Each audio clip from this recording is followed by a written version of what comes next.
Hey, I'm Victor, known as Mr. Elliptic on YouTube, and a few months ago I did not release my first commercial game. I worked on Golfly, a 2D mini-golf game taking place on tiny planets. With a twist, you can steer the ball while in the air. I originally made the game for a game jam, and I was pretty pleased with the idea. I got some feedback from the jam, and people thought it was a nice game that would be fun, and that I should add some levels and mechanics. At that time, I've been doing game dev as a hobby for about a year. I thought this would be a good first commercial game, as I had the base mechanics and gameplay, and also had feedback from players that it was fun. So for me, that was all I needed to start working on the game, and because of that, I thought I could be done with the game in about a month or two. Oh boy, I was wrong. The first mistake I made is very common. It's a very common one that surely most of us are making in every project. I greatly underestimated the work that needed to be done. The thing that got me thinking it could be that easy was that I already had a working game. The game was on itch and people were playing it, at least at the time of the jam. But the level of polish that I wanted for the release was far off from what I had. This mistake is tightly coupled with the second one, and you'll see that throughout the video. Everything is tightly coupled, and one mistake can lead to another. The first mistake is understandable because I had no real experience publishing a commercial game. So of course, having experience would help, but I think it's totally possible to estimate better. For that, I would try to estimate all the tasks that needs to be done, and add a couple of hours or even days to give myself a bit of room. Speaking with other developers can help. Of course, every game is different, but knowing that someone not far from your skill level publishing X game in Y amount of time can help you see if your estimation is completely wrong or not. My general advice would be it will take longer than what you think. I told you this first mistake could have been mitigated by planning better, and this is clearly my second mistake.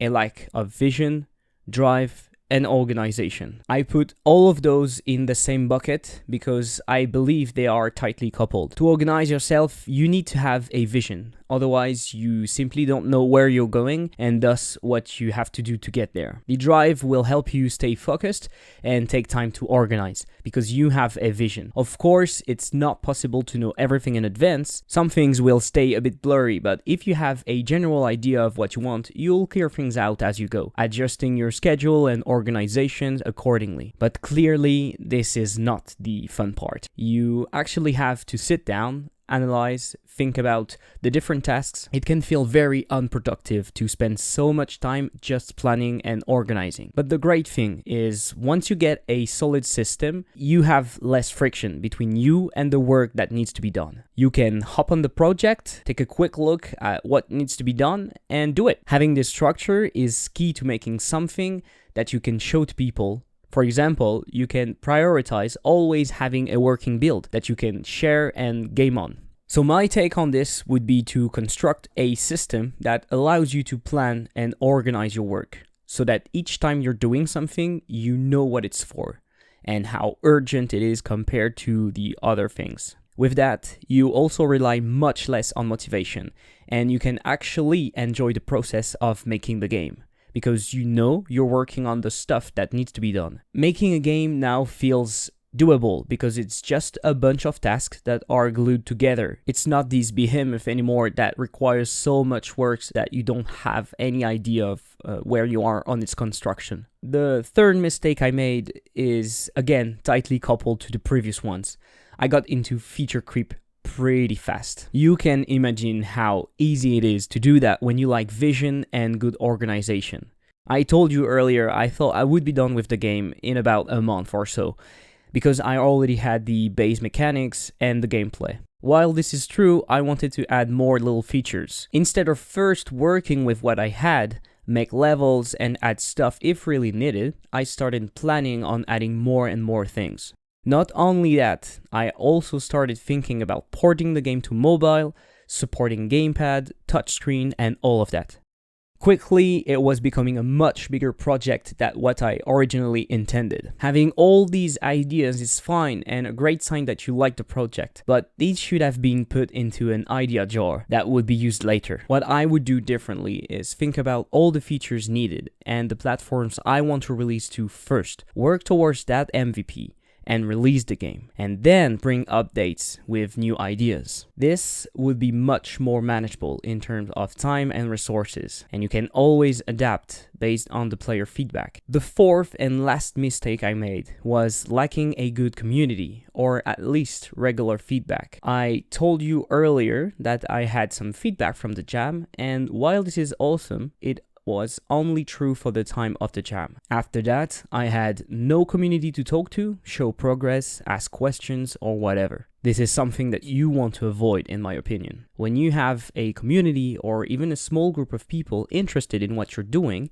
you feel more accountable. And because of the lack of community around the game, I had zero accountability. It's a very strange feeling to work on something knowing that you can drop anything at any time and that no one will care. It doesn't have to be people online or future player, even though it's probably more interesting for you in the long run. It could be friends and family, but they have to be really interested in what you're doing for you to feel accountable. So next time, what I would do is build an audience, a group of people, a community where I can share my work, get feedback, and most importantly, build interest for my project. In conclusion, my mistakes are very common, not only among game dev, but everyone trying to do something on their own. I think the thing to keep in mind are pretty simple. First, take the time to judge the size of your project and its feasibility. You don't want to start creating the biggest MMO after being a game dev for about 6 months. Second, plan accordingly. Assess your results and adapt. It's not because you're planning that you should be stiff though. You should keep some adaptability. Third, keep the project under control. Ideas may flow and it's great, but focus on the minimum viable product first. And fourth, don't go alone. Show your work, get feedback, create interest. It will be much easier to work towards something that people are excited for. Guys, that's the end. I hope you liked this video. It was an important video for me to make, to mourn Goldfly, but also to share the less funny side of game dev. Failures are part of the process, and we should look at them clearly to make progress. If you liked it, don't forget to like and subscribe. And if you want to see what I'm working on, discuss the video, game dev, or just hang out, join the Discord. You can just scan this QR code or use the link in the description. In the meantime, have a great day. See you later. Bye.